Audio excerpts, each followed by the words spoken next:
The first thing I noticed when my Uber turned onto Maple Street was the line of people stretching from my front porch down the sidewalk. My Victorian home, once a quiet sanctuary inherited from my grandmother, now sported a gaudy Sunset Bakery sign hanging over the wraparound porch where I used to read during summer evenings. I'm Emma Sullivan, 34, corporate lawyer turned remote legal consultant, and apparently the unknowing owner of the neighborhood's hottest new bakery. 2 months in Europe, handling a client's international contracts had seemed like a good idea at the time. Now, watching customers stream in and out of my home, I wasn't so sure. My phone buzzed with another review notification. Best sourdough in the city. Love the homey atmosphere. Homey, right? Because it was literally my home. I paid the driver and dragged my suitcase through the crowd, ignoring the complaints as I cut to the front of the line. Through the front window, I could see my stepbrother Marcus in what used to be my living room, now converted into a seating area. He was wearing a chef's apron, chatting with customers like he owned the place.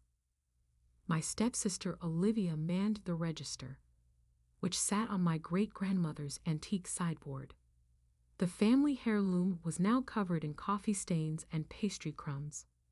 "Sorry, folks, we're closing early today," I announced loudly, pushing open my own front door. The little bell they'd installed tinkled mockingly. "Emma?" Olivia's fake smile faltered. "You're back early." "Actually, I'm right on schedule. You're the ones who are unexpectedly here. In my house. Running an illegal business." Marcus emerged from the kitchen, my kitchen, flour dusting his dark hair. "Hey, sis. Surprise. We've made your house famous. Famous for health code violations. Maybe." I surveyed the damage. My carefully restored historic home had been transformed into some Pinterest-worthy rustic cafe nightmare. Everyone out. "Now, you can't do that," Olivia protested. "We have orders to fill." I pulled out my phone and dialed the health department's number, which I'd looked up during my ride from the airport. "Watch me." "Emma, wait." Marcus stepped forward. "Dad said it was okay."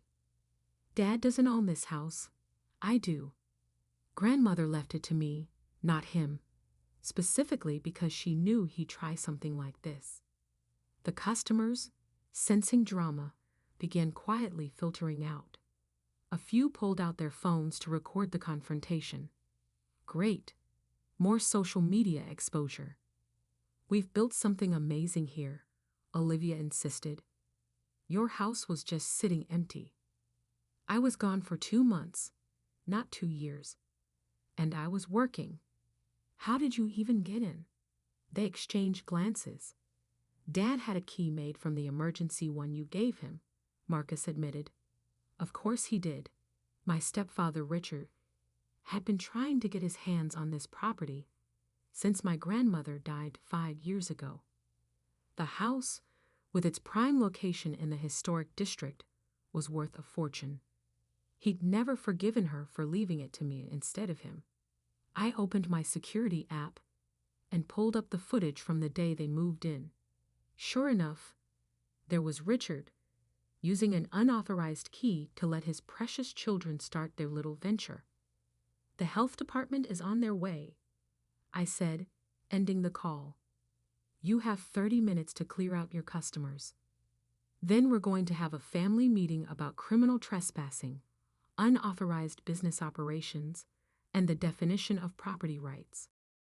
"You're just jealous because we're successful," Olivia snapped. "We've made more money in 2 months than you do all year." I laughed.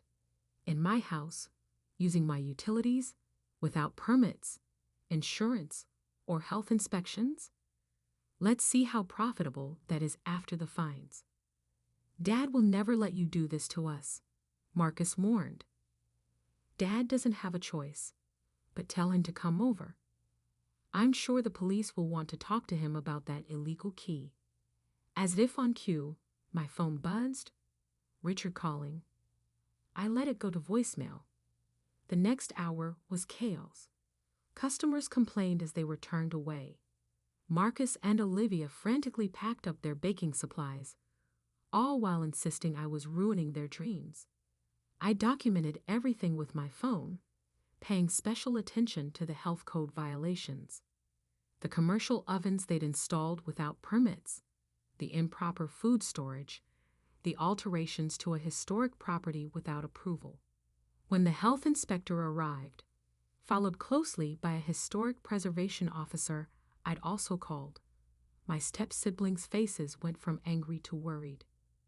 You can't prove we didn't have permission, Olivia hissed as the officials began their inspection. I pulled up the security footage again. 2 months' worth of evidence. Actually, I can prove exactly that. While you were playing bakery, I was gathering evidence. Every unauthorized entry, every illegal modification, every health code violation. Why are you doing this? Marcus demanded. We're family.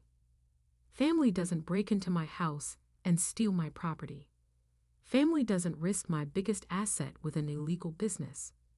Family doesn't exploit my absence for profit. Miss Sullivan? The health inspector approached, tablet in hand. We're going to have to shut this down immediately. The violations are extensive. Richard burst through the door, red-faced and blustering. What's the meaning of this? Emma, how dare you interfere with the children's business? I turned to the officials. This man used an illegally duplicated key to access my property without permission while I was out of the country. I'd like to press charges. You ungrateful, Richard started. Careful, I warned. Everything you say is being recorded, for legal purposes. The historic preservation officer cleared her throat. The unauthorized modifications to this property could result in significant fines. This building is protected under the Historic District Preservation Act. I watched the color drain from Richard's face. He'd forgotten about that little detail. Here's what's going to happen, I said calmly. Everyone is leaving. Now, the health department will document their violations. The Historic Society will assess the damage. And tomorrow, my lawyer will contact each of you about restitution. You'd sue your own family. Olivia's voice cracked. You risked my home, my biggest asset, and my legal liability without my permission. You're lucky I'm only suing. As they finally cleared out under the watchful eyes of the officials, I surveyed the damage to my home. The antique hardwood floors were scratched from cafe furniture. The vintage wallpaper was stained with food splatters. My grandmother's kitchen was unrecognizable. My phone buzzed again, a 1-star review on the bakery's page. Owner shut down local small business out of spite. Boycott. I smiled and began typing my response. Owner shut down illegal operation in private residence. Health Department citations pending. But please, tell me more about supporting local business while defending criminal trespassing.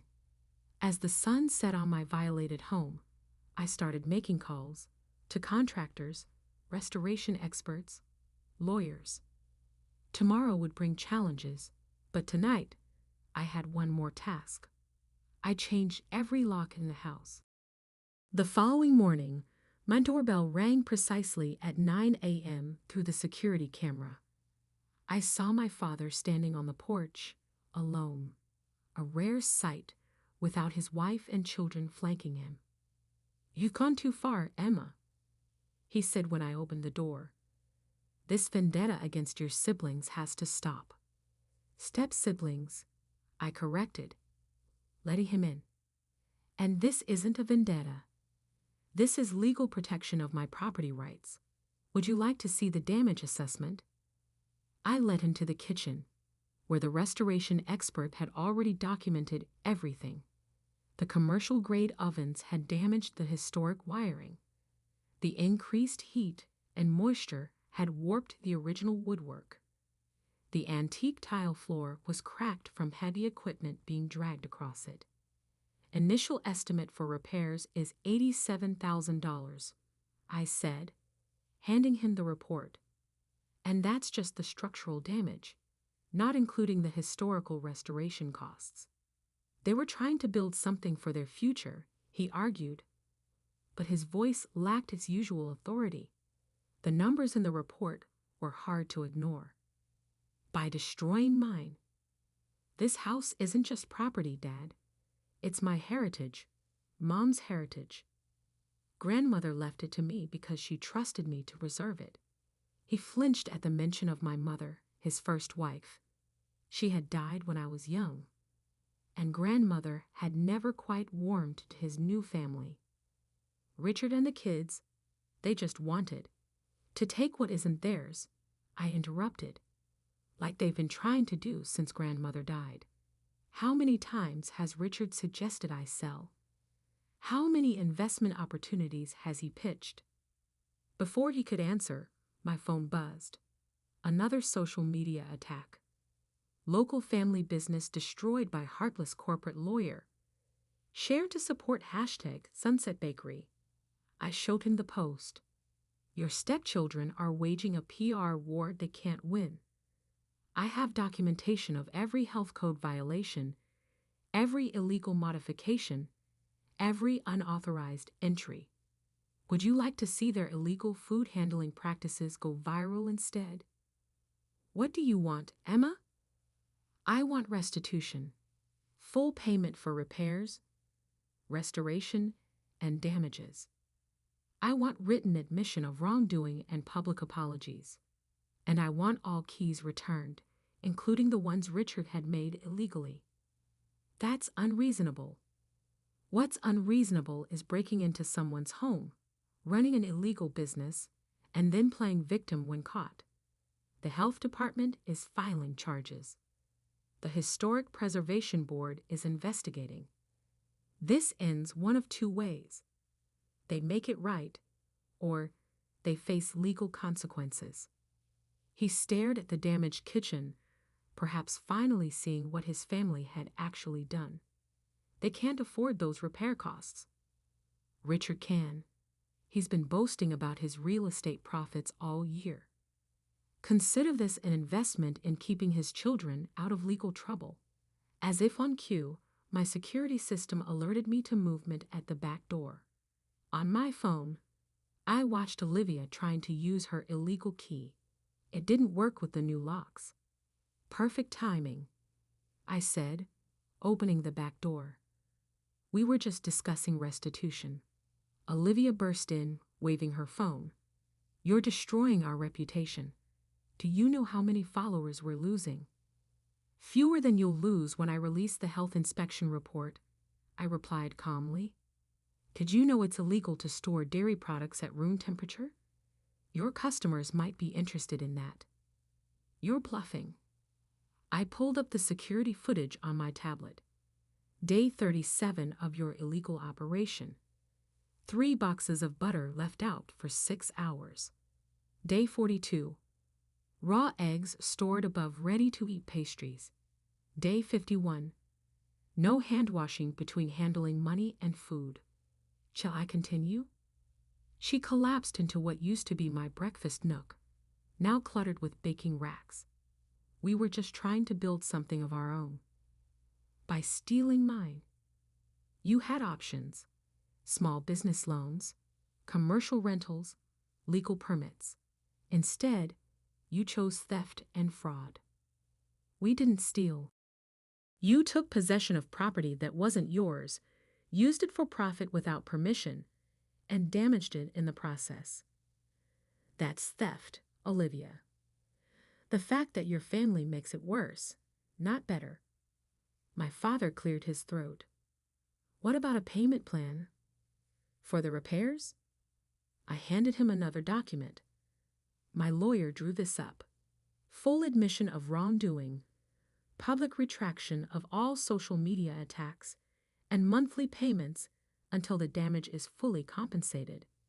Signed today, and I don't press charges. That's blackmail, Olivia protested. No, that's consequences. Would you prefer I let the health department handle it? I'm sure your followers would love to know about the mice droppings in the storage area. Just then, Marcus appeared at the back door, looking defeated. The suppliers are demanding payment. We had orders for next week. Orders you can't legally fill, I reminded him. Operating a food business without permits is a criminal offense. Be grateful I'm offering civil resolution. He joined his sister in the nook, shoulders slumping. We really thought we could make it work. The customers loved us. The customers didn't know they were eating food prepared in an uninspected kitchen by uncertified handlers in a private residence. Want to ask them how they feel about that? My father picked up the agreement, reading carefully. These terms are harsh. Stealing my home was harsh. Damaging my property was harsh. Attacking me on social media for protecting my rights was harsh. This, I gestured to the document, is merciful. Olivia's phone buzzed. Another customer complained about unfilled orders. The reality of their situation was finally sinking in. If we sign, she said quietly, what happens to the business? You shut it down properly. Issue refunds for unfilled orders. Admit publicly that you operated illegally and apologize for misleading customers. Then, if you want to start over legally, that's your choice. And if we refuse, Marcus challenged. I pulled up my email. Then I send this documentation to the health department, historic preservation board, and municipal authorities. They handle the charges, and you handle the consequences. Your choice. My father read the agreement again, then handed it to his children. Sign it. This is the best outcome you're going to get. As they signed, I felt no satisfaction, only a deep weariness. This house had been my sanctuary, my connection to Mom and grandmother. They had turned it into a battlefield. The restoration starts tomorrow, I told them. I expect all your equipment removed by sunset. Anything left behind will be considered abandoned property. What are we supposed to do now? Olivia asked, tears finally breaking through her anger. Learn from this. Start legally. Build something that's actually yours. And maybe remember that family means respecting boundaries, not exploiting them. After they left, I walked through my damaged home. Under the smell of baked goods and cleaning products, I could still catch a hint of grandmother's rose potpourri. In my mind, I heard her voice. A home is more than walls and windows, Emma. It's a legacy of love and respect. My phone buzzed one last time. A message from Richard. This isn't over.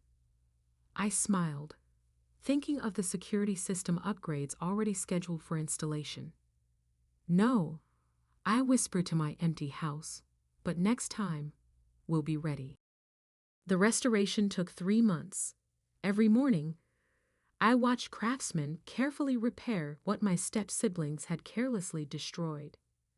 The Historical Society sent their own experts to ensure every detail was preserved according to the original specifications. The social media war continued, but not as they had planned. Their followers turned against them when I released selected pieces of evidence. Not the most damaging health violations, just enough to show they had operated illegally in someone else's home. Can't believe I ate food from an uninspected kitchen, one former customer posted. What were they thinking? Richard tried to retaliate by spreading rumors about my professional reputation, suggesting I had abandoned my corporate law career because of misconduct. He forgot I still had connections. One call to my former firm's managing partner shut that down quickly. One morning, about halfway through the restoration, Olivia appeared on my doorstep. She looked different. No designer clothes, no perfect makeup. "I came to apologize," she said quietly. "For real this time, not just because of the agreement." I let her in. The house was full of drop cloths and renovation equipment, but the smell of illegal baking had finally faded. Marcus and I. She paused, watching a craftsman restore the original crown molding. We got caught up in the dream. Dad always told us this house should have been his, which meant it should have been ours. "The house was never about money for grandmother," I said, leading her to the only clear corner of the living room.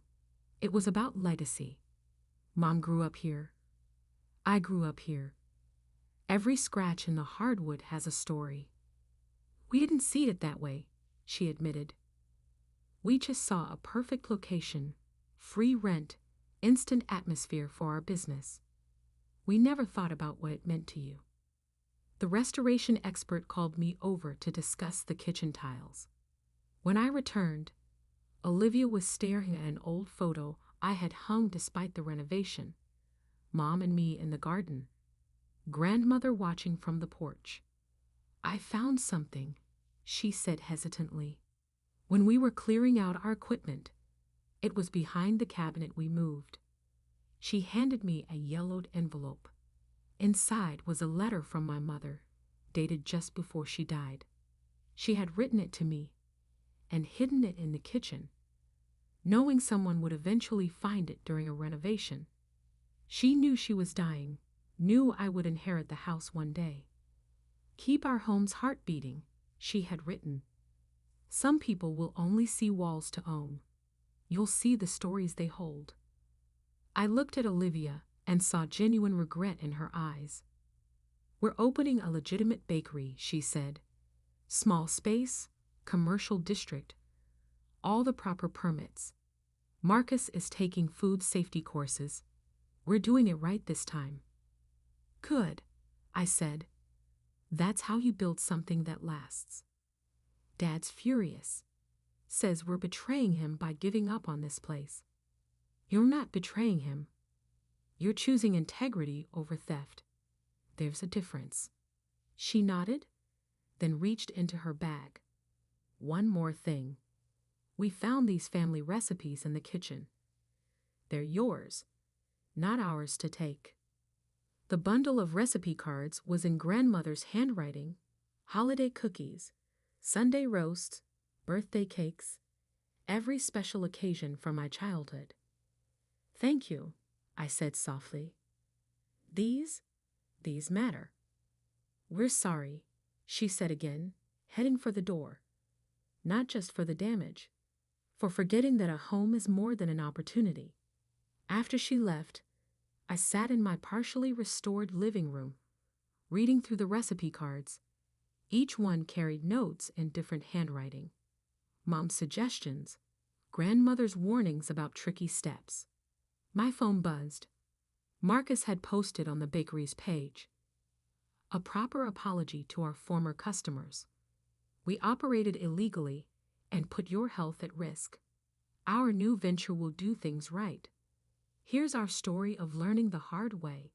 The comments were surprisingly supportive. Respect for the honesty. Everyone makes mistakes. Owning up to them matters. I thought about grandmother, how she had known Richard would try to take the house, how she had protected it with legal documents even her lawyer thought excessive. She had known what some people would do to take what wasn't theirs, but she had also taught me about forgiveness. Holding on to anger is like drinking poison, she would say. Sometimes letting go is the best revenge. The restoration experts were discussing the parlor wallpaper when my father's last text arrived. "They're betraying our family's claim to that house." I replied with a photo of Mom's letter. "They're honoring our family's heart. There's a difference." Then I blocked his number and went to help choose historically accurate wallpaper patterns. Some people would never understand that a home's value isn't in its walls or location. It's in the stories those walls protect, the love they hold, and the legacy they preserve. 6 months after the Sunset Bakery incident, my house was finally restored to its former glory. Every historic detail had been carefully preserved or repaired. The only new additions were state-of-the-art security systems and cameras. I received an unexpected invitation in the mail. Grand opening, Rise and Shine Bakery, under new legal management. The address was in the downtown commercial district. Through my lawyer, I'd heard Marcus and Olivia had taken small business classes, secured proper permits, and even won a local entrepreneurship grant. I debated attending. Richard would likely be there, still bitter about losing his perceived claim to my house. But something in the handwritten note at the bottom of the invitation made me reconsider. We'd like to show you we learned the right lessons. The new bakery was everything their illegal operation hadn't been: properly zoned, professionally equipped, legitimately inspected. The line of customers stretched down the block, but this time everything was done right. "Welcome," Marcus said when I entered, genuine warmth in his voice. "We wanted you to be here for this." The display cases held artisan breads and pastries, each labeled with proper ingredient lists and allergen warnings. Health certificates hung prominently on the walls. Everything was up to code. Olivia emerged from the kitchen wearing a professional chef's coat with their new logo. "We're doing everything by the book," she said proudly. "Even hired a food safety consultant." I noticed Richard wasn't present. "Dad refused to come," Marcus explained. "Says we chose a stranger over family." "No," I corrected. "You chose right over wrong. There's a difference." They gave me a tour of their legitimate operation: proper refrigeration, designated hand-washing stations, clear food safety protocols, everything they should have had before. "We have something for you," Olivia said afterward, presenting me with a small box. Inside was a key to our bakery, legally obtained, properly registered. "We want you to see we understand now." The gesture wasn't lost on me. A legitimate key to a legitimate business, offered instead of taken. "There's more," Marcus added. He handed me an envelope containing their first repayment for the house damages, ahead of schedule. "We're making this right." As I left, carrying a properly labeled bag of legal pastries, I thought about family, legacy, and learning the hard way. Sometimes the worst decisions lead to the best lessons. Back home, I sat on my restored porch, enjoying a scone that hadn't been illegally baked in my kitchen. My phone buzzed with a new review for their bakery. Amazing transformation from home-based scandal to professional operation. The owners learned, grew, and came back better. Plus, the bread is fantastic. I smiled and added my own review. "Legal never tasted so good. Proud to see genuine growth and professional success. Well earned." Looking at my house, now properly restored and protected, I remembered grandmother's words: "A home carries generations of lessons.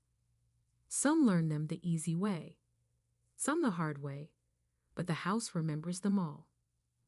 My step-siblings had learned their lesson the hard way, but they had learned it well. They had built something legitimate, something truly theirs, and in doing so, they had preserved something more valuable than a business: their integrity. I took another bite of scone and smiled. Sometimes the sweetest success comes after the bitterest lessons.